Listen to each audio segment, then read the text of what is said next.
Hello and welcome to Backyard Catch. This is your host, Nick Roby. I'm here with our friend you've heard him before, Alex Foldenauer. How's it going, Alex? Going good. Thanks again for having me. Yeah, love to have you on. So Alex has thrown out some rule changes he would like to throw out to all the sports. So Alex, what are your thoughts? I have lots of good ideas. You have lots of good ideas. Okay. Lots and lots of good ideas.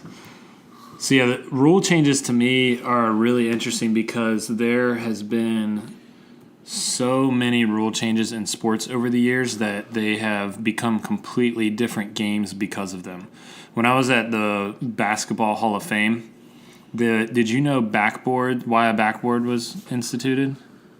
I didn't. I know that they had the regular basket. Yeah, they had a peach basket with no backboard. Okay. And they had to cut the hole in it because it was just easier than trying to retrieve the ball every time. Exactly. Yep. And then eventually they added a backboard pretty quickly because the peach basket was hung on the balcony face. Uh-huh. And so there was people sitting above it. And if they didn't like the team about to make it, they would knock it out the basket. So they put a backboard up just to block fans from interfering with the ball. But now imagine that rule change has such strong effects now to the point where basketball is what it is because there's a backboard. Oh, people's whole games. Yeah. Tim Duncan's career is made off of using the backboard. Yeah. So rule changes, obviously 3-point line, stuff like that, it completely revolutionizes the game to where the NBA now, prior to having a 3-point line, it's almost just a totally different game. Mm-hmm. So rule changes are fun to talk about. And although some of them are significant that I'm going to talk about, think about how significant some of the changes that have been made that we love, like 3-point line. But anytime you throw significant changes out there, people are going to freak out. But in the end, sometimes they have amazing benefits. Yeah. All right, so let's jump into some of these amazing rule changes that have like a 3-point line. All right. Let's see if they can revolutionize the game like that did. All right, let's jump in with college basketball. Okay, let's go. College basketball. Number one, I think that the 3-point line has to get moved back. They moved it back a foot, I don't remember how many years ago it was. It was like 6 years ago or something. They moved it back a foot. Okay. So now you have, if you go to a gym now, you have, the women's line, the women's basketball line, the college basketball, the men's college basketball line, the, NBA line, so there's all these different 3-point lines. So many lines. Yeah, it's ridiculous. But at this point, I think that they should move it another foot back, because to me, college basketball and in sports in general, or basketball in general, because of Steph Curry and others, 3-pointers have just gotten out of control. But it's to the point where now, I was at the North Carolina Virginia Tech game yesterday, and 50% of the baskets or more are 3-pointers, and that's very normal. And it's not right. It's not a problem. It's like everyone out there, if you can't shoot a 3 now, you probably aren't going to be on the floor for very long. Maybe 1 out of the 5 players can't shoot 3s, but if you're a team that only has 2 3-point shooters, you're not going to be going far in college basketball, especially because the line's so close and these guys are practicing it, and it's only going to get worse because the 3-pointer is really not a new thing, but it's a newer trend of emphasis over the last 5 years. Mm-hmm. And so now kids are shooting 3-pointers at they're practicing them much, much more than they ever have been. Mm-hmm. And it's just getting kind of ridiculous. It's let's pass around the ball until we get an open 3 or get the rebound, and you're almost open for not a layup, but a putback, maybe a little push putback, and instead you kick it out for open 3, or you're on a fast break and you're driving one-on-one and you kick it out to the second guy for a 3-pointer, and that's a good play. Whereas growing up for me, that wasn't. Now, is this a good thing or a bad thing? To me, it's a bad thing because it's taking away an aspect of the game. I don't have a problem shooting a lot of 3s, but I think it's gone past the line of beneficial, the number of 3-pointers that are being attempted. Mm-hmm. The 3 is exciting, and I don't want to make it not exciting or completely reduce extreme numbers the amount of 3-pointers shot. But I think 1 foot is a good mix of making it so, hey, this is a harder shot you got to think about a little bit more, and the percentages will go down a little bit to where coaches have to think twice before just spreading the lineup with all 3-point shooters and not having a rebounder or someone who can finish at the rim. I want to see more mid-range jumpers, more more of that kind of stuff. Because to me, I'm a huge Kobe's my number one, athlete potentially for me personally of all time that I love to watch, and I loved his like mid-range game, was just so exciting to watch, and he could do it all: shoot threes, mid-range, finish at the rim, dunk, and I want that to stay true. I don't want it to be an all go to the rim or shoot a three-pointer type of game that the NBA and the college basketball is becoming, and I'm just fearing the NBA. Like it's a lot harder to fix that now because the players are so good. The three-point line's already pretty far back. But with college basketball, I think that you can easily move it back. It's already so much ahead of the three-point line as the NBA three-point line as it is. I think you got to move it back maybe 2 feet even from where it is now. So I think that that's kind of important to keep the integrity of the game almost in check, where your top teams at the end of the season aren't just a three-point shooting competition team. It's a full basketball team. Yeah, I think you do have to be careful because otherwise, because that's where we are seeing a lot is that teams are definitely like either they drive the lane and have a lot of guys who are athletes, which means they dunk a lot, or they're really 3-point specialists. That's kind of like what the two. I mean, even like you're arguing like in the NBA, it's hard to. The center is kind of disappearing a little bit. I mean, we have them, but that it's just transforming. It's just transforming into where you're having like forwards, right? And that those forwards can all shoot from the outside as well. Yep. And so I don't think moving back would be as far, but there is only also so far you can move back. I don't think it should be the same as the NBA, right? Because they are college kids. I think it's okay for it to be smaller inside.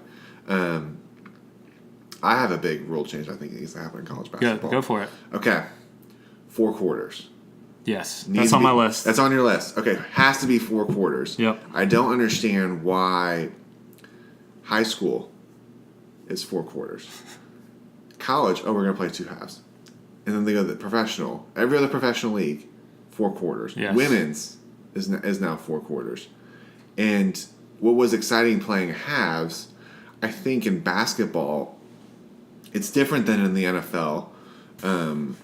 Or it's different in other like a soccer, because the fouls don't add up to give the other team an advantage. I think the huge thing with quarters is the foul situation has to be fixed. Yes, because what happens is you can have teams say you get the refs are a little bit calling a little bit more ticky-tack fouls. Like they're just observing a lot more of stuff that regularly goes on, but they're calling it more, and so team gets into the double bonus against them.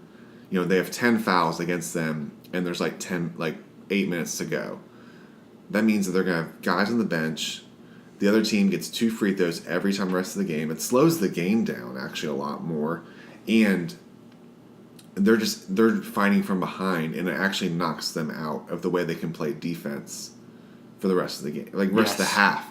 And I think also it can give a lot of a little bit too much weight to the refs, especially in big games. If they get a little bit whistle happy, then that can affect it. But also I think it also can have the reverse effect if they don't want to have that effect. So then they call less fouls, and then it gets a little bit too rough.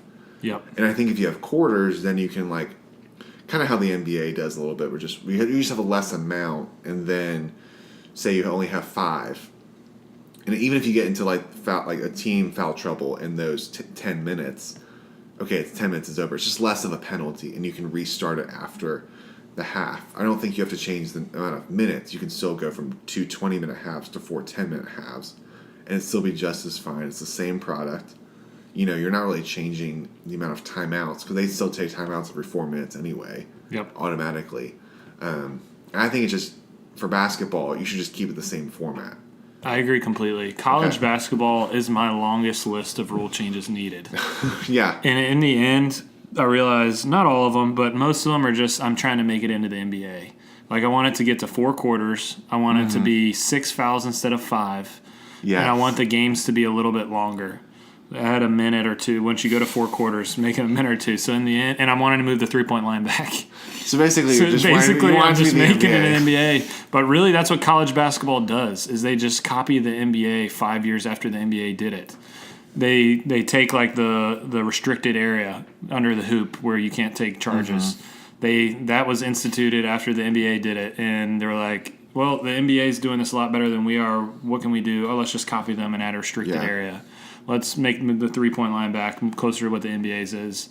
The players are getting more and more like NBA players in college, so it makes sense to have them more and more like the NBA now. But that being said, I don't want to make it the NBA, but I want to make it more like the NBA in those ways. I still like the idea of college basketball being a little bit more slower pace, more like team-oriented, more play-oriented and passing the ball around. I like that idea of making it different from the NBA game in that regard. But I think a lot of the changes that the NBA makes, they're just more ahead of the ball, no pun intended, than college basketball is. So I agree completely with needing to make the game longer, and I would add on to that, making it 4 quarters. I would add on to that, making it a little bit longer and making it 6 fouls. I think if you make it 6 fouls without making it longer, it gets too foul heavy. But the way it is now, you said they have to fix the foul problem. The foul problem is twofold. One, there's too many free throws happening too early because they get in foul trouble too quick. And like you're saying, you're in the bonus with like 8 minutes left, or sometimes I've seen it like 10 minutes left in March Madness last year. You're just shooting free throws. The game's just like so boring to watch because it's a free throw shooting competition with people who are lower free throw shooting percentage guys than the NBA.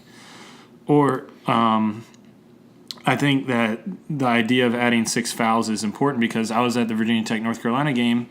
Once you pick up your second foul, you're in trouble. Or if you pick it up early, you're in trouble. It's hard to stay in the game, and they left him in the game. He gets 3 fouls.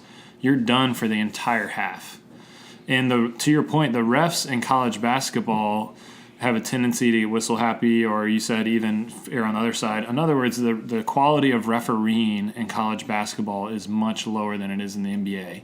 Reffing basketball is difficult. You got to make quick calls. The guys are moving fast. The lines are thin between, block charge is the easy one to point at. Right. But it's just a difficult thing, and these guys are not like NBA referees. They're just not to the same level. So when you have only 5 fouls and the game is that short, the referees hold so much weight in influencing the game. The fact they called our best player 3 fouls, we're up by 10 points last night, and suddenly they go on a 20-0 run with we had our 2 best players both in foul trouble, 3 fouls, so they had to come out.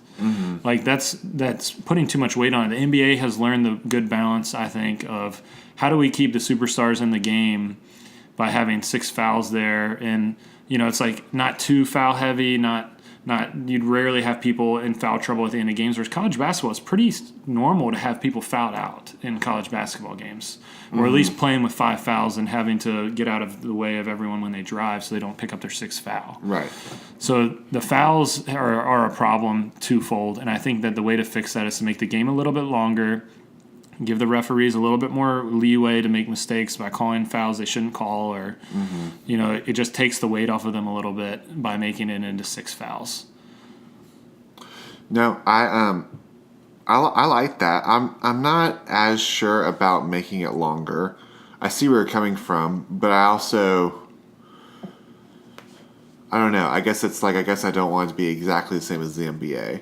What's your favorite amount of time to watch a sport? Favorite amount of time? Yeah, if you're going to make up a sport and you're trying to figure out how long you want that sport to last. That's a good question. I would are we including like commercial breaks or just okay. Yeah. I would probably say the length of it's long now, but I would say like 2 hours, 2:15, probably something like that. Okay. That's what college basketball currently is. Is that what it currently is? Yeah. And it's the shortest, probably not the shortest sport, but the shortest popular sport out there. I think just ideally, I think college football is too long. And that's just more not the actual game. It's too many commercials, I would argue. So something along that line of, okay, maybe I'm actually saying 2.5 hours with commercial breaks. I guess I just want it to be a flow, but also what also gets hard too is it's hard to watch a full game sometimes, just with with life and stuff that's going on. Like it's hard to, if you have a family or with people, it's like if you have other plans, it's nice to be able to watch. That's the nice thing about college basketball is right now you can watch a game from start to finish and still do other stuff during that day, I agree with that. And That's a valid point. Yeah. I see that. I understand that point. Yeah, I can pull back a little bit on my opinion on that because the average length, and this is just my numbers off the top of my head, I didn't look these up, but the average length of an NCAA basketball game is a little bit over 2 hours. Maybe like, depending on the foul situation, it can extend much longer. That is true. Which I'll fix here in a second. Oh, you're going to fix get excited. it. Okay, I'm excited. That situation can cause it to be longer, but it's a little bit over 2 hours. NBA and NFL are both around 3. Mm-hmm. And then maybe NBA is a little bit faster. Mm-hmm. And then a little like right at 3, maybe a little bit under, and the NFL is a little bit over. And then college football is just ridiculously long to the point where sometimes it's almost 4 hours. Like it probably averages over 3.5 hours to 4 hours. I know for sure the Saturday night game, they start at 8 something.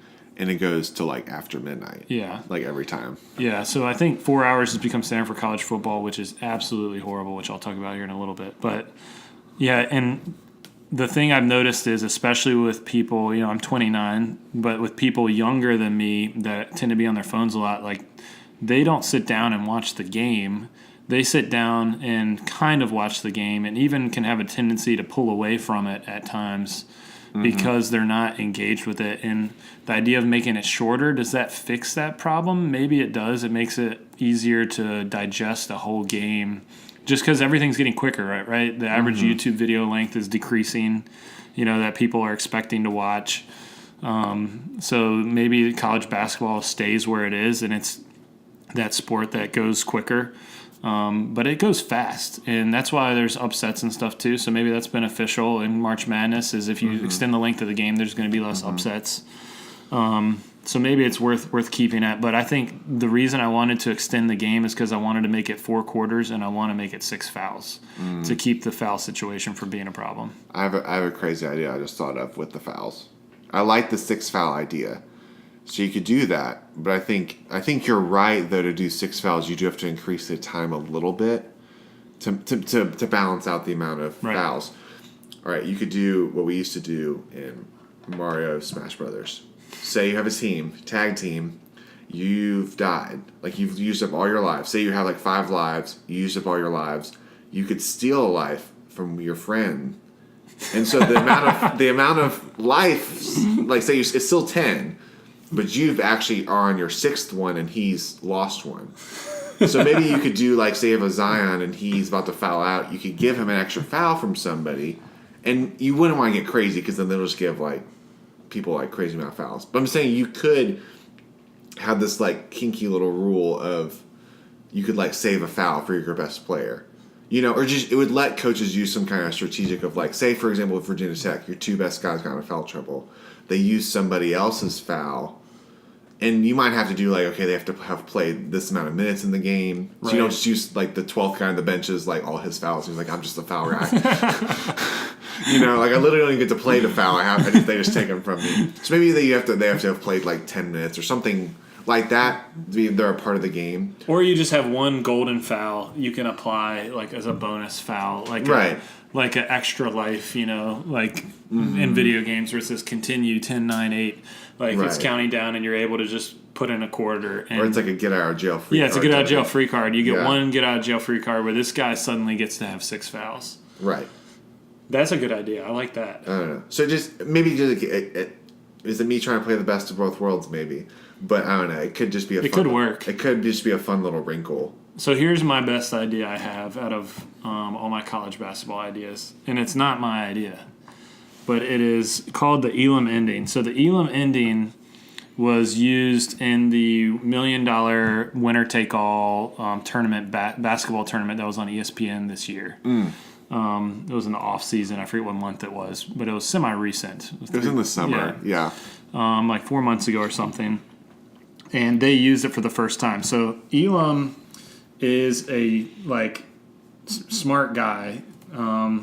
His full name is Nick Elam, and he came up with this method. And his plan, the goal behind this method, is to eliminate intentional fouling and to make the end of the game interesting. And so he's like Ivy League guy. He's a middle school principal now. But he came up with a bunch of different ideas, studied some stuff, and this is what he came up with. So at the end of games, and again, they did this on the basketball tournament, so you can look it up. I watched it after I read about this, and I thought it was awesome. And the way it works is at the end of basketball games, instead of playing until the clock hits 0, you play until the clock hits a different time. In the case of the winner-take-all tournament, $1 million tournament on ESPN, it was once the 4 minutes hit. So when there's 4 minutes left in the game, and he recommended it being 4 minutes in college and 3 minutes in pro, based off of his data of fouling and when they start intentionally fouling and stuff. Okay. Then the clock shuts off. So at the first dead ball, once it gets below the 4 minute or the 3 minute mark, first dead ball, out of bounds, timeout, whatever, the clock literally shuts off. There's no clock anymore. And you take the leading team's score, so say the score is 50-40, you take the team with 50, and you add 7 to their existing score, and that's what you play to. So if it's 50-40, you then play to 57. First team to get 57 points wins. And so every game ends on a game winner. Because you think about it, whoever hits 57 first wins. So it's like in your backyard, you play to 21, whoever hits 21 first wins. So there's no intentional fouling, because obviously all that does is give them opportunities to score points to get closer to the 57 points. Mm-hmm. So that gets rid of intentional fouling, which is a huge problem in college basketball. Oh, it's like a lot, like the tournament, that's what a lot of these smaller teams do. Yeah, it's ridiculous. Yeah. It's not, and the reason that I want to remove intentional fouling is because it's obviously not exciting.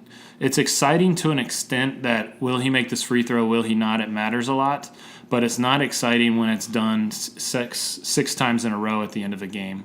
I remember there was a game like 4 years ago that didn't bust my bracket, but I got the pick wrong because they started fouling at like 8 minutes left, and they made an insane comeback because of it. Mm-hmm. But so it eliminates intentional fouling at ridiculous points of the game. Yeah. And makes it exciting because every game is not a buzzer beater because there's no clock, but it ends on a game winner. Mm-hmm. And so he had statistical data on why he picked 7 points. He said it creates, and the reason he picked 7 was because it's like hypothetically it should simulate the amount of game time that was similar to the amount of actual game time that was removed. So if it's 7 points and 4 minutes in college basketball, remember 3 in NBA, mm-hmm. It's typically 7 points. If he looked at data, it takes to score 7 points about 4 minutes in college and 3 in the NBA, and so that's why he came up with 7. So when I watched it, it was pretty interesting. He has other ways you can adapt it and use it. It was all the reviews I read and myself for. It's called TBT tournament, the basketball tournament. That was on ESPN. It worked really well. The one part of it that was kind of weird was if you're winning 50-40 and it hits under the 4 minute mark, the coaches would have a tendency to call a timeout right then to try and set that game winning target score at that moment. Because they don't want the other team to score 42 points and then 44 points and then 46 points and no dead balls happen during that time. Mm-hmm. So the first dead ball is when the clock stops and then you add 7. So they would immediately call a timeout to make that dead ball happen. Oh, after it hit the 4 minute mark. After it hit the 4 minute mark. So the moment it hit the 4 minute mark, they're calling a timeout. That's when they're leading. So that was kind of weird. I think that that's not a problem. It was just kind of interesting. There's some strategy involved there. But it made it exciting. There was some comebacks, where teams came down because they went on a run, like a 10-0 run, and then suddenly they're in the lead. And mm-hmm. So yeah, that I think is a fantastic solution to the college basketball problem. Mm-hmm. And I hope that, and from what I've read, people believe they were looking at it in that tournament. It would be a huge step for college basketball to me, based off some of the, how slow they are to adapt to some certain things. But I think that move would be really exciting come tournament time. It would remove the foul problem like we were talking about. It would fix intentional fouling at the end of games. There wouldn't be buzzer beaters. That's the huge drawback, and I hate that. But they're still all game winners. So if you're down 3, you're 54 points and you're playing 57, you hit the game-winning 3, it's over. And then everyone rushes the court. Every game would be like that. It wouldn't just be a couple games every year in the tournament. Right. It's a very interesting idea. I think I mean, I think you did point it out. I think the beauty that's the hard part with college basketball is you like almost like take the intentional fouling, know that knowing you're going to get some really cool buzzer beaters with it every year. It's kind of like one of these like a lot of intentional fouls for these couple really cool moments. He's like, did you see this like 10 seed hit this crazy buzzer beater to win? Yeah. I don't know. I'm not sure how I feel about it. It like makes sense in my head, but then like it doesn't feel completely like how I want it to happen. It's like this theoretically like this makes sense, but then I'm like if I'm actually thinking about how I would implement it, I'm like I don't know if I would go for it. Look up the TBT tournament, and then as you're watching March Madness this year, because it's coming up in 2 months. Mm-hmm. Think about would this be better if this was ended this different way? As you're watching all these foul shots go up at the end of games sometimes. To me, it's worth it. There is drawback to it. It is different. But at the same time, it's not different than what we do in the backyard. It's still exciting. It's still ending the game on a game winner, which I think that's one of the benefits to me is every game is ended on a game winner. Yeah. And I think that's really cool. That is a cool idea. Does it I'm asking just in general, does it take away from game winners though? Does it take away of the emphasis of like, because if every game's a game winner? Yes, it does. Because that's the beauty of that. So it definitely does. Yeah, I do wonder if it actually does happen. I think college basketball is the one to do it.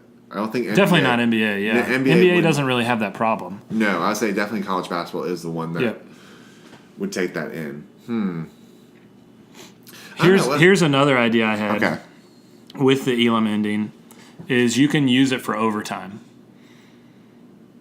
Oh, I like that. So if I was in charge of college basketball, what I would do is I would institute it first for overtime only. You know how they do that sometimes? They'll kind of like feel a rule out like in preseason in the NFL or something, and then they'll eventually roll it in. That's what I would do. I would say no more overtimes. Overtimes instead are now Elam endings. So you just take it's 50-50. You ended regulation. We're just going to play to 7, or add 7 or add 10 or whatever. Yeah. And that's what we're playing to. And I think that makes it way better too, because then you don't have any more double overtimes, triple overtimes, where it's just gotten out of the whole goal of overtimes. And we'll talk about this more with some of the other sports I'm going to talk about. Is to just end it pretty quickly because the game's already gone on for a while. People are tired. You don't want it to be a disadvantage for the next game they play. Especially with tournaments. Yeah, exactly. Especially with the NCAA tournament. You don't want – that's a really big disadvantage if you have it. There's a couple been big games where they go to like double overtime. Yep. And it's a big – it catches up. Yeah. So why not just say let's play to add 8 or add 7 or whatever the number is. Let's play to that because then there's no chance that you're going to tie. It's just first team to hit that number wins. Yeah. And that's fair. It's not gimmicky. It's not weird. It's the same. It's almost the same difference when it comes to overtime. Instituting it at the end of a regulation game would be different. So if I was in charge of college basketball, I'd first institute that for overtime and see how it goes, see how it's accepted, and then draw that into the regulation end of regulation games. Mm. I think that's the better way to do it. If you're gonna try this, I think it's what would probably happen is they would probably try in some like preseason tournaments, or maybe like the NIT might be a good example of that. That's a good idea. NIT just because not that it's not important, but we just don't pay attention to it as much, and it would be a good way to like gauge of like okay, you're still getting the same, like you're still getting outcomes of games that count. But I think you get less backlash. Yes. Originally, and you could see like, oh, people actually paid attention to the NIT because it had this different thing. I don't have a problem saying that NIT is not important. Yeah. I definitely would say it's not important. Maybe it's just because my team's been in it many times. My team, I feel like is in it half the time, so that's fine.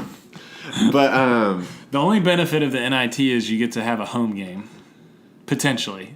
Ooh, that is nice. That is a big benefit. That is a big benefit. You get to go. I've been to one of those. I've been on the floor to one of those. Yeah, we played Illinois. It was pretty fun. Okay, but it was fun, but it wasn't important. At the same time, we were like, I would have taken losing in the first round. Yeah, exactly. It's always that's the caveat with all of this is you're like, if we win the whole thing, then you're like, we're still worse than the 68 team that made it. All right. Theoretically, yeah. My next sport, so college basketball to me, I could put some serious rule changes into effect, in addition to the ones I listed. But that's where we're stopping it for now. Yeah. NFL, Okay. everyone's most popular sport in America, right? Hot topic right now is the overtime rule. Yes. I like the overtime rule. You like it? I like the overtime rule. No. So you wouldn't change. You're starting off and saying you're not changing anything with overtime. I love the change that they did where they went from, hey, first team to score wins, to, hey, first team to score a touchdown, or if you're the second team, you can kick a field goal and win. I like that aspect. You can't just win off the first team, get the ball and kick a field goal, you win. I like the idea of the way the overtime is now being, hey, you got to stop these guys from scoring a touchdown. Scoring a touchdown's hard. Like, it's not like they're going down and just kicking a 40-yard field goal, just getting into field goal range and kicking it and winning anymore. That wasn't fair. The idea of having to go down and score a touchdown, that's not like something that's done on the 50% or more of drives. I also like it because what teams do we have that have been in the playoffs this year? It's all offense-based teams. And I like the idea of saying, hey, you at least have to have a formidable defense that can stop someone when needed. Like, it's hey, you got to stop them, at least make them kick a field goal. Like, if you can't stop them and get them off the field, at least for the field goal, then you might not deserve to win that game. The other reason I like it is because when I looked up the data on it, the odds of the team that wins the coin toss winning the game is equal from college football to the NFL. Because remember, in college football, you get an advantage by winning the coin toss because you get to go second. Right, everyone. And you get to decide. Yeah. You get to decide what you need. You don't need to decide. You get to just see, what do I need to do? If I kick a field goal, do I win? If so, then I can just be conservative, run the ball a couple times, kick it and win. Do I need to get a touchdown? If so, I'll go for it on fourth down. That's a huge advantage. So the odds of winning, there's different data and stuff, but for the most part, it's about 54, 55% if you win the toss that you're going to win in NFL and in college. So people think it's more fair to get the ball on offense like they do in college football, but really, statistically, it's exactly the same. Now, the difference is in the NFL, they reduced the overtime length down to 10 minutes.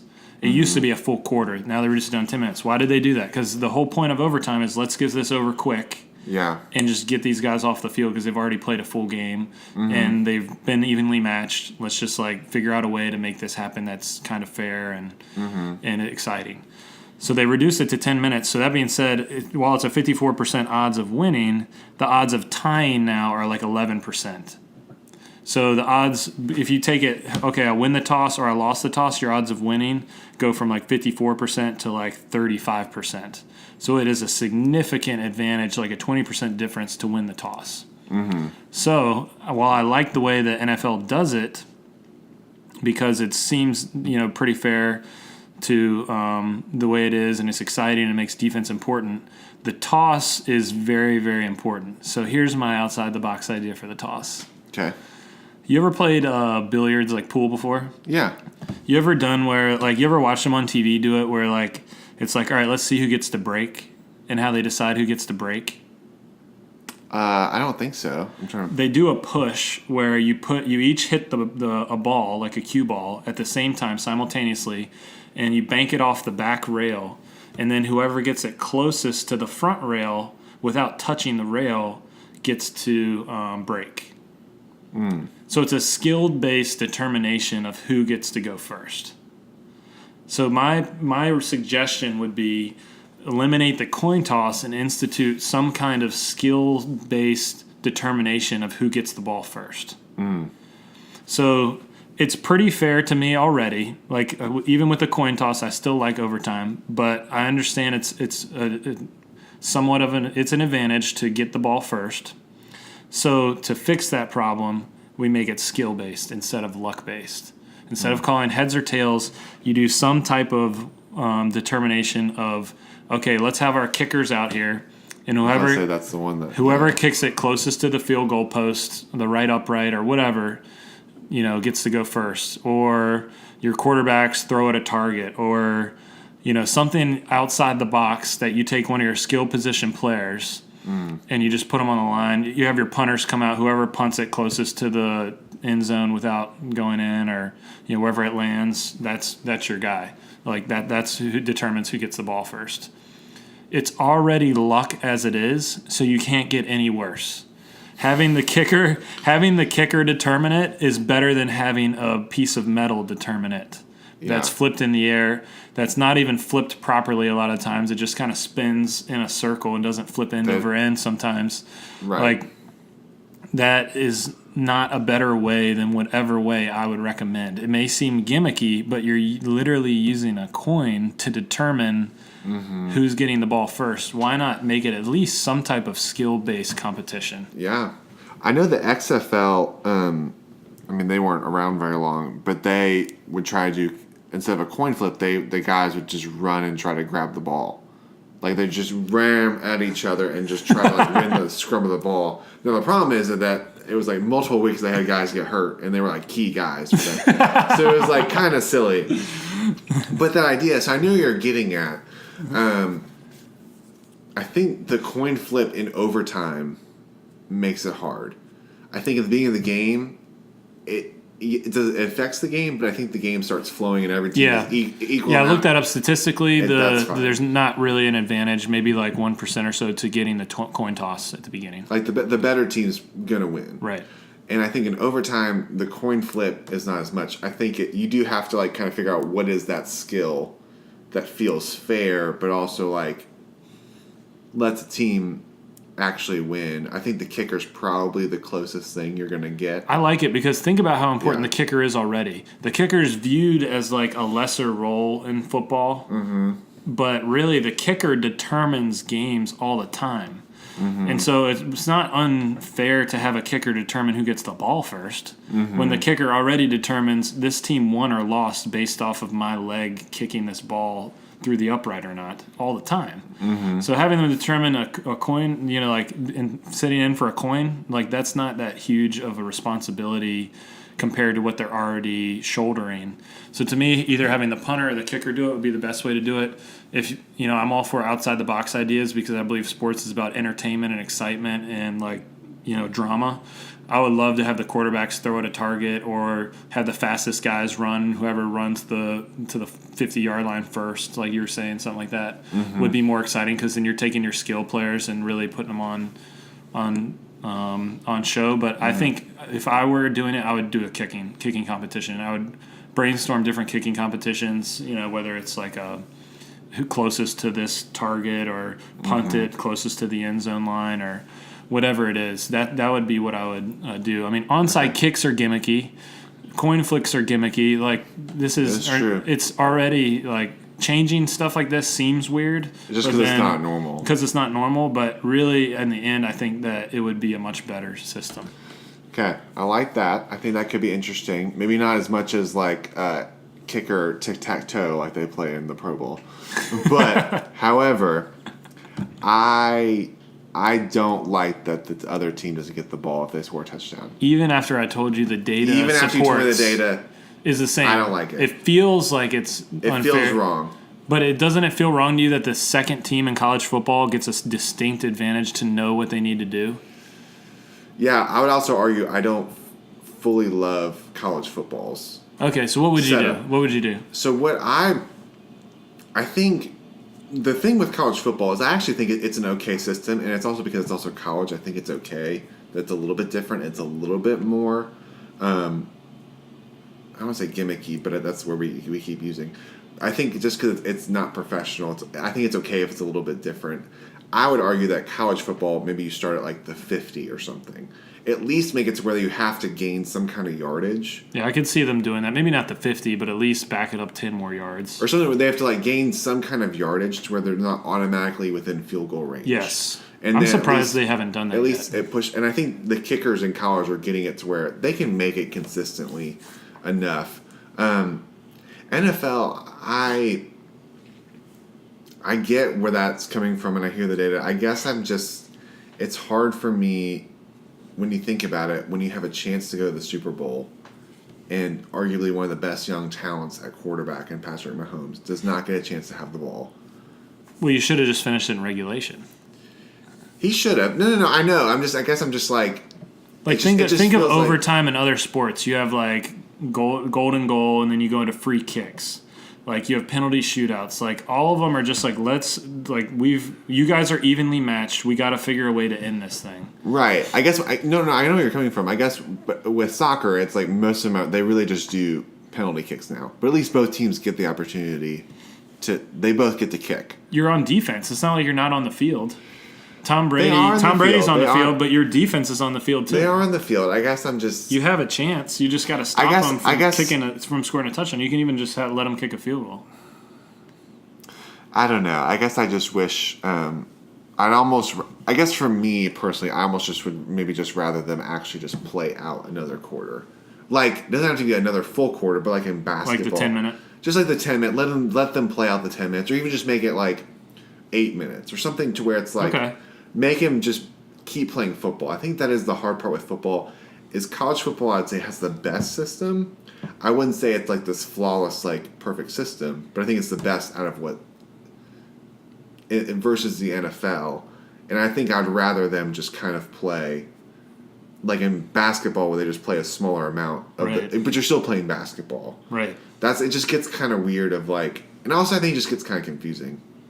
Yeah, when I'm thinking about overtime, like if I'm the commissioner, I'm thinking, what do I want in overtime? I want it to be exciting. Mm-hmm. I want it to be fair, and then I want it to be quick. Mm-hmm. Because I think we can all agree, like those are the three most important aspects of overtime. We can at least agree those are three of the aspects of overtime that I would prioritize. Yeah. So to me, keeping it exciting, keeping it fair, and keeping it quick is important. So if you add a whole nother quarter, like a whole nother, even if it's like a shorter quarter, that's suddenly taken away from the quick factor. It also takes away from the excitement factor to me, because then you don't have the opportunity for walk-offs like you do with the current system. No, it is exciting. It's not. And it's just as fair as if you didn't give them the ball back, because there's still, like I said, in college football, you still would know what you need to get potentially. Mm-hmm. And if you have a full quarter, like the Cowboys, we've run out like 8 or 9 minutes of the overtime period before, and then suddenly the other team only gets the ball for like a minute and a half, 2 minutes. It still wouldn't be fair to get the ball second. Or like you would want to get the ball last. Yeah, maybe it's get the ball last. I don't know. I guess I'm just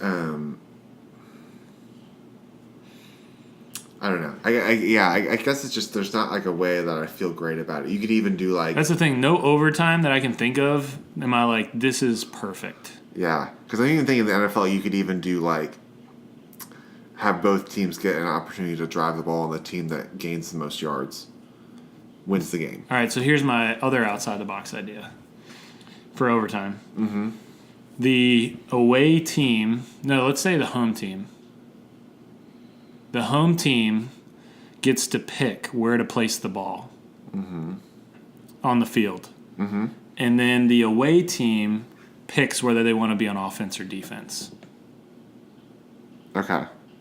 So you'd say, we want to put the ball at the 10-yard line. And then that other team's coach would say, all right, I'll take the ball at the 10-yard line, or no, I'll give you the ball at the 10-yard line. And then they play out from there. First person to score wins. So they can place it anywhere on the field? Yeah. There's no it has to start at the 20, like 120. No, that's the whole point, is you can pick what yard line to put the ball at. Interesting. Okay. But then the away team just gets to pick if they want to be on offense or defense. Yeah, so you can be like, so you could put the ball like real close to the end zone, and then obviously the other team would be like, all right, we'll take ball then. Or you could put it all the way back you up on the 1 yard line, make it go 99 yards, and then be like, all right, you take the ball then. So one coach picks where the ball goes, the other coach picks whether they want to take the ball where it's at or play defense. Wouldn't that be awesome? It'd be interesting, that's for sure. It'd be fair, it'd be exciting, and it'd be quick. Yeah. It would. It definitely would be exciting and quick. I don't know. I guess Because then it's also strategy involved. How do I feel about my defense? How do I feel about my offense? Do I want to put it like if I feel great about my offense, I'm gonna put it like the 5 yard line. to really make them say, all right, you get the ball at the 5-yard line then. And then I'm confident in my offense to go 95 yards down the field. And then it says something to your team as well, like, hey, I trust my offense or I trust my defense. Like, I actually think I like that better than our current setup. Wouldn't that be entertaining? It would be entertaining. And that's what sports is about, is entertaining. It's about entertainment. And all the talk afterwards would be, can you believe he put the ball on the 5-yard line? And then can you believe that so-and-so drove down the field and scored anyways? Or he put the ball on the 5 and the other coach still took ball first? Like, it'd be really interesting. It would be really interesting to see how that all would play out. All right, so that's our overtime idea then. That's overtime. how we just fixed overtime. We just fixed overtime. You're welcome, NFL. We fixed your overtime. All right, what else? In the NFL. All right, this one's a no-brainer. Everyone's got to agree with this one. You know how now when you fumble the ball out the end zone, like you're diving for the pylon. Oh, I know. It's so. And you fumble it. Yes, and then the other team just gets the ball. The other team gets the ball at the 20-yard line. For, like, making the effort to try to, like, go over the end zone. Yeah, that's ridiculous. So my rule fix would be it's a touchback still, but you get to keep the ball. I like that. Just goes back to the 20. It just goes back to the 20. It's not a turnover because if you fumble it out of bounds, it's not a turnover. I think the only thing with that is I wouldn't say you get a new set of downs. Right. Yeah.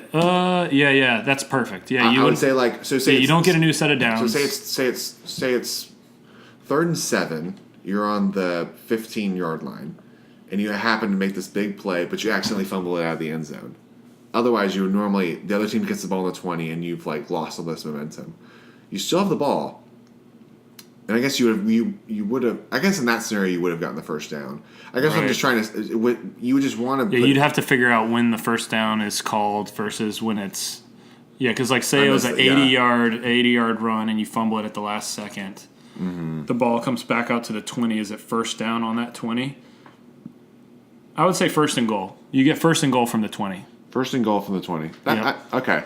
Yeah, so it's still a penalty, a severe one. You know, your first and goal from 20, that's hard to convert. I guess you still have the ball. Yeah, you don't want to penalize the player for making a good play and then the ball, him losing at the last second. I mean, just to give them automatically the ball back because they could have just recovered it. And you're still punishing them for not being careful enough with the ball. Because you don't want because you don't want people to do is then you don't want them to start just like throwing it in the end zone if they know they're going to make it. Taking it back to the 20 and saying it's first and goal from the 20, I think would be perfect. I think it's better. I think it's a no-brainer because it's really silly. Some of the circumstances, the way it happens, it's like that doesn't seem right. Like last year? Yeah, we played the Cowboys played the Raiders and we had clearly lost the game.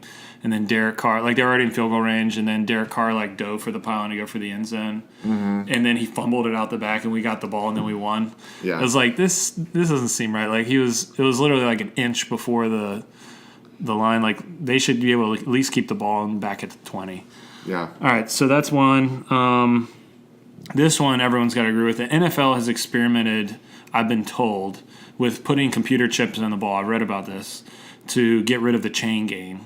So you no longer have you don't no longer have to have guys run out with chains to determine if it's a first down or not, or even you no longer have to have someone see the ball to see if it went across, broke the plane or not. You have a computer chip in the ball, and the computer chip tells you exactly where that ball got, so you can tell if it was a first down or not the moment it's placed by the ref. And when it broke the plane, you can say, yep, that broke the plane before the whistle was blown. That was a touchdown, because a lot of times it's hard to see with all those guys in the middle of the field on like a 1-yard run on the end zone whether or not they got in. Yeah. The computer chip in the ball supposedly, based on what I've seen, does not affect the performance of the ball.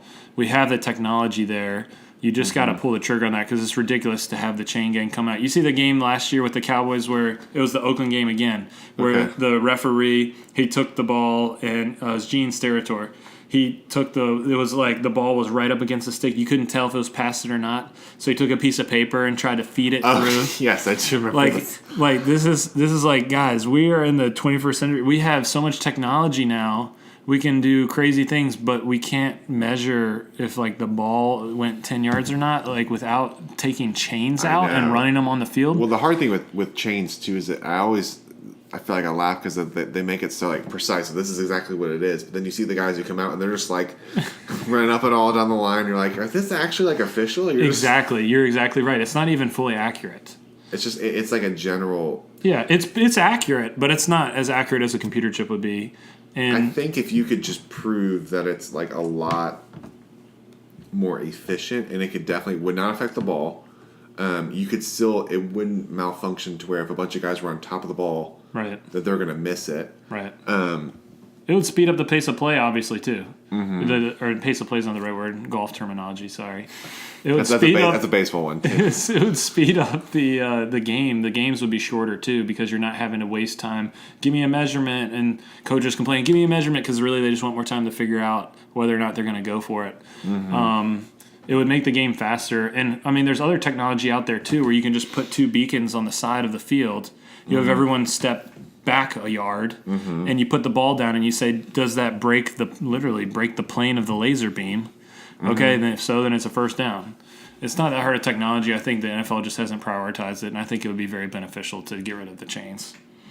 Yeah. The other change I would make in the NFL, this is my last one, is, at least for this segment, I would have less away from game commercials and more in-game commercials like they've started to do.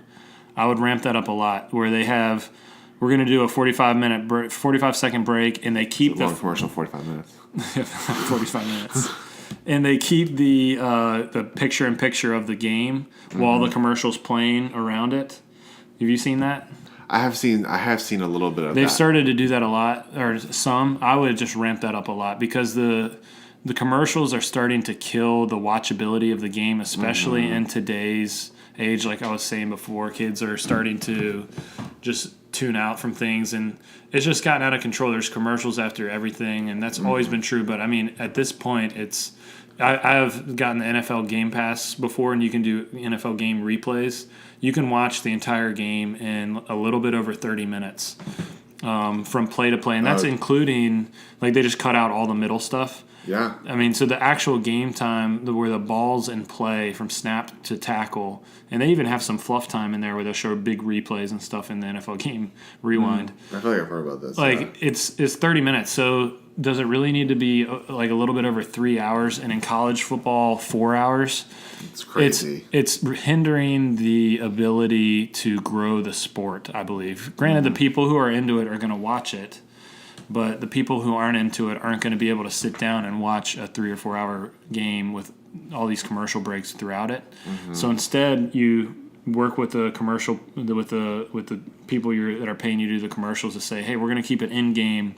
We're going to do more in game ads, and figure out how to negotiate that in ways where you're still just as lucrative, but you have in game advertisements, and you say, hey guys, more people are watching these. They're not fast forwarding through these because it's a part of the game, or it's only 45 seconds, or people aren't leaving and going to the bathroom, so we'll charge you more for it than we would a normal commercial ad.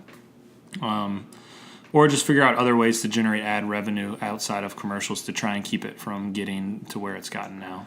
Yeah, and there's way too many commercials. I think that is very interesting. I do wonder, though, when I've seen some of those types of commercials, is that they're not commenting on the game. So you're actually, like, say the big play happens, you're still having to get through that commercial. And I guess that's just kind of like the con of that. Is say, like, a big play happens, and it's like, okay, after the fact, you do kind of miss the natural call of a play. Right. With those. Another thought I've had, just as you were explaining that too, is like you could, but I do like where that's coming from, of like trying to cut away from just, because a lot of times people just use commercials to like go to the bathroom or get more food, or they're not actually watching that, or they're not really paying attention anyway. Or you just do like you do in soccer, to where they play 2 halves. There's no commercials. People love that. It's just stop and just people just play, and then they have a break in the middle. So you could either just do breaks in the middle of even just the quarters. You just do longer breaks in the between quarters, or in the between the half, or you start doing what the NBA started to do and start selling advertisement on the jersey. Yep. And I know as Americans, like, we don't like that as much, because we love our teams just to have just what it is. But I know soccer is really big, and they sell advertisement. It's like Manchester United, Chevy. It's right there. And I don't know. So I think there are other options for it, but I think it's just a matter of the NFL. If they're like, no, we don't want to do that. And it's like, well, it just depends on. I think the product on the field is the biggest thing you have Yes. to. Yeah, so I address. agree. I would do that in a heartbeat. I would put one logo on the corner just like the NBA did. I know because the company I work for sponsors an NBA team. It's like $7 million a year or something like that, $7-8 million a year to have that logo on there. So NFL, it would be higher because the NFL is the most popular sport. It's the highest rated sport. So in America, so you can really get way more money for that than you could in the NBA, I think. Mm-hmm. But yeah, I would do that in a heartbeat. And that's my last change I would make because this is my college. We've talked college football as well. My last college football change that I would make because the games are too long is I would have the clock run more. On first downs, the clock stops until the ball is placed, for example. Yeah. You got to get rid of that because maybe if you want to do that like in the 2 minutes left, maybe. If you notice, like the NFL, the clock doesn't stop when you run out of bounds just during a regular portion of the game. Mm-hmm. And I didn't know that for the longest time. And then I'm like, wait, he just ran out of bounds. Why is the clock still running? It's not because he ran out of bounds backwards. He ran out of bounds forwards. Mm-hmm. He ran straight out of bounds, and then the clock continues to run. Like the NFL knows, hey, these games are long enough as it is. Like we don't need to stop the clock all the time. Right. And that's part of the reason college football is so long. Probably the primary reason is because the clock stops too frequently. Every first down it stops. It's so I would look at all the rules behind when the clock runs and stops and try to change that so that the clock continues to run more often. And that'll make teams have to hurry up a little bit more. Mm-hmm. But most importantly, it'll just make the game be less than 4 hours because I don't know any other popular sport besides like golf and tennis that sometimes lasts longer than 4 hours. And I think that and everyone's kind of noticed it, but it's never going to change unless they change it or we stop watching and boycott, which isn't going to happen. Or their viewership starts going down because they're not getting new people watching. Sure. All right. You ready for the next sport? Yeah, let's go. All right, golf. Okay. So golf, there's so many ideas of rule changes. What is the number one problem with golf, do you think? Or what is one of the number one problems with golf? What would you say? Like, what keeps people from picking up on golf? Picking up from golf, I think it's a slower paced sport. Yep. I think like when you know it and you're into it, like with the Masters and like when I've watched a little bit of it, it's really interesting and you're really engaged. But it's just hard to stay in tune. It's just so long, I would say, and it's and also these big tournaments are 4 days. So it's these really epic events, but it's just long trying to keep up with people, and it's like all these different times. Yep, so I agree. So I would start to institute one-on-one matches more often. And they used to do this. It was called like Friday Night Golf or something like that, and David Duval and Tiger Woods would go one-on-one, similar to what Phil and Tiger did. And I think that the Phil and Tiger match, while it was underwhelming, it still provided a ton of buzz and generated interest. And granted, it was Tiger and Phil, but I still think it would have been really exciting for people to watch anyone go one-on-one, especially the top golfers. Mm-hmm. So what I would instill is having a challenge bracket, like in high school tennis team. If you're the 3 seed, you can challenge the 2 seed for their spot. And you can take it over. Team. Yeah. Like I complained about with golf before, there's like so many rankings. There's the official world golf ranking, there's the top in the money list, and there's the FedEx Cup rankings. It's too confusing as to who's the top golfer at any given time. Right. So I would have a ranking system that is based on challenges and brackets. Mm-hmm. So to get eligible, you'd have to be in the top 5 of pick your ranking system, the official world golf rankings. Yeah. But then once you're in that top 5, it's all challenge based. Okay. So it's okay if you're the 5 seed, you can challenge, and I don't know if I'd make it so you could only challenge one up. Like we could play around with that, but maybe you could only challenge one up, and then they do one-on-one match, and it's just 1 day.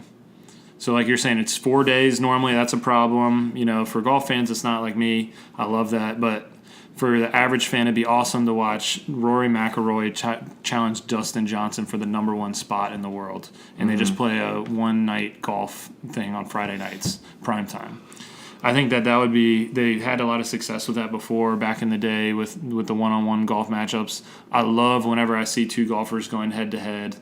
have it mic'd like Tiger and Phil did. I think you'd see a lot more banter than Tiger and Phil had when they did the match. Sure. Between your average golfers, even. Because $10 million wouldn't be on the line. It would just be more, bragging rights. So there'd be a little bit less focus and more just banter. Right. I think that would be really entertaining for people to hear the dialogue of a golfer with their caddy, hear the dialogue of a golfer talking trash to another golfer. And just the idea of going mano-a-mano is not used enough in sports. And I would love to use that in golf to make it more exciting.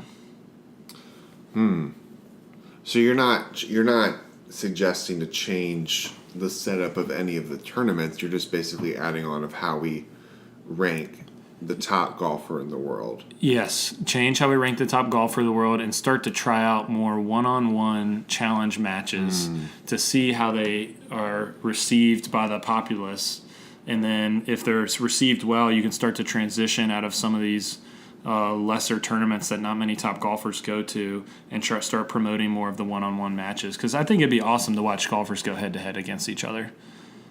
Right, because I think that's what, when we watch in these big tournaments, you want to watch, you're watching the field, but usually what it ends up being is like the final three or the final two. They're going head-to-head to try to win the tournament. Yep. And so to see them go back and against each other, I think could be really cool. I guess I'm just interested I wonder how these top golfers would it would just be interesting to see how they responded to having to challenge, and I guess you're saying it would just be the pride of just being number one. That's true. That's the portion that I haven't figured out, because you'd have to figure out, how do I make this matter? Mm-hmm. What do I do to make this mean something and be valued? Because if you just do it for the pride of being number one, that probably wouldn't be that beneficial. It could be just like a fun side thing. Mm-hmm. So you'd have to figure out, how do I make this fit in? I complained about the golf playoffs already in a previous podcast. So figure out, how do we kind of redo our golf playoffs? Would this replace the playoffs almost? Mm-hmm. And you'd have more like a bracket one-on-one system of the top 10 golfers play each other in a tournament where, day one is the first round, day two is the second round, day three is the third round. Something like that. More one-on-one tournaments, more one-on-one challenging is more what I want to get at to determine who's the top golfer in the world than some weird ranking that no one really understands. And one week it's this guy, next week it's another guy. Now that Tiger Woods isn't around, it kind of flip-flops from person to person too quickly. It'd be more fun to see him, okay, right, you challenge this guy, you beat him, now you're number one. All right, I have a couple more. Okay. Tennis. Okay.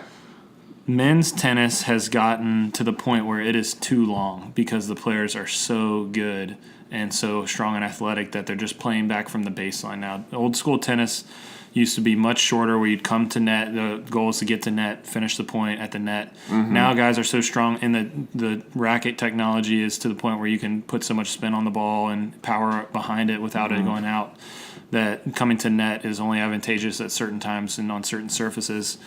And it's to the point where I believe that tennis players are the top athletes in the world because of the strength, agility, speed, heart and lung endurance that they have. Mm-hmm. And they have to go for such long periods of time to play tennis. So when I go play tennis for an hour, I'm sore for a couple days. Mm-hmm. And these guys are playing for 4 hours, and then they go do it 2 days later, 2 days later, 2 days later for this period of 2 weeks in this tournament. And they're just wailing on the ball way harder, way longer than I am. And back at the baseline, something needs to be done where I would institute 2-set matches earlier maybe in the tournaments instead of 3-set matches, and then institute the 3-set matches once you get to the quarterfinals. And they do that in some of the lesser tournaments. I think Indian Wells or some of the other tournaments are just 2 sets. But the majors are always 5-set matches. Right. I think in the earlier rounds you go back to 2-set matches because it's just gotten out of hand with what these tennis players are having to put their bodies through and the conditioning that they have to be at. It's entertaining for us to watch, but it's gotten just, to me, a bit ridiculous. If you watch a set of tennis and you just try to focus on what that guy's putting into the match, it's intense. A lot. Yeah. And then they have to come back and do it 2 days later. It's ridiculous. So I think that would be it would also potentially help the longevity of people's careers maybe. And I think with that too, my big push is that I saw a stat recently, but each major in tennis has a different way to end tie breaks in the fifth set. Yes. And I would say, I don't know as much tennis, but basically I think it should just be like a 7-point tie break. Yes. Basically kind of thing. Just like make the last set, because I think that we've seen a couple of these long matches, but it's not actually the level of tennis goes way down. And I think you just do, like we were talking about before with overtime, you want to make a clear-cut winner. And if you have a 5-setter match, like that's like 3 or 4 hours already. Yes. You know, so you just want to end it, and it's a lot to ask of people. So I think for these majors, they should just it just needs to be the same across the board. Yep. So Wimbledon was the one you're referring to, and after this past year, that came up like multiple times, and so everyone's calling for that. And so Wimbledon's old school, kind of like the Masters. They're the last to adapt to things and change things because of the history behind it. But the people are believing. I don't think it's been official yet, but people are believing they're going to change that and go to like a 7-point tiebreak like they do in the other majors. Because, like you said, these guys have already gone for so long. It's kind of ridiculous to make them keep going. And plus, I don't know if people are watching. Yeah, true. Like, for that long. True. You know? No one's watching that whole match. All right. My last is the NBA. So we've talked a lot about college basketball, and some of my ideas kind of go over like the Elam ending in overtime. That's a potential idea to pull out in basketball. One idea that's thrown out a lot is the basketball as a whole. I think does a fantastic job. So I don't have very many changes when it comes to the NBA, especially. One idea is the 4-point line. I was going to ask you if you were, So I think it'd be cool to institute a 4-point line just beyond half court or like around half court, maybe like a little bit in front of it, but add it so it would just add to the end of game drama, so that there would be an opportunity for them to get a 4-point shot off. That being said, if they did the Elam ending, which I'm not saying they should do in the NBA, that wouldn't ever come into effect for the most part, because at the end of games you wouldn't need to be heaving up shots. But I like the idea of a 4-point line. I don't think it's necessary or like going to add that much, but that's one idea I like to throw out as, hey, this is something that could be cool, and I think that if you put it at a certain point, it would be beneficial, depending where that line was literally drawn, to a point where it's like an aspect of the game that has to be considered, but it's not like gonna get out of hand. Right. The other one that I have is allowing kickballs. So right now in the NBA, you're not allowed to kick the ball, or in college basketball. Right. Why not? Because it's not soccer. Yeah, but like on defense, like, the guy's going to pass it over there, you put your foot out and stop it. Well, it's just it's not a. I guess the reason is just because it's not. You're not really defending. You're just kind of like getting it. It's just, I guess it's just not a defensive move. It's more of like a last second to try to, like, somebody who's faster than you just getting by you. So it's a last second just to try to, probably also to protect players as well. That's true. From tripping. That's true. So, the reason I thought of this was because I heard Jeff Van Gundy bring it up during a broadcast that he wanted to get rid of it. And then it made me think of how in Ultimate Frisbee, like, you play defense with your feet a good bit to block the disc from being thrown from a low height. So you don't have to reach all the way down. You just stick your foot out, which is harder than you think to get your foot out there that quick, because you have to be well centered on your balance. So I don't mind the idea of adding kickballs to help defenders block passes.